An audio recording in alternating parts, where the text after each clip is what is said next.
Unan nga bulinaw. Gulay. Nata pritong isda oh. Na, manihapon na pud ta. Nagaso-aso na pud akong rice oh. Thank you Lord for all the blessings. Parabuyag uy. Nanunoon nga ako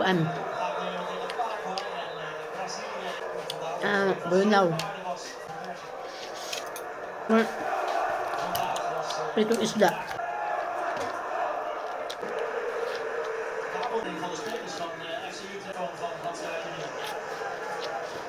Mikkel Haring is bijna. Dat in heel FC Utrecht.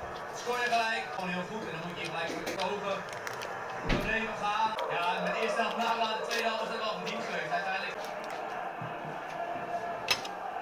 Wordt wedstrijd gespeeld. Groot na po.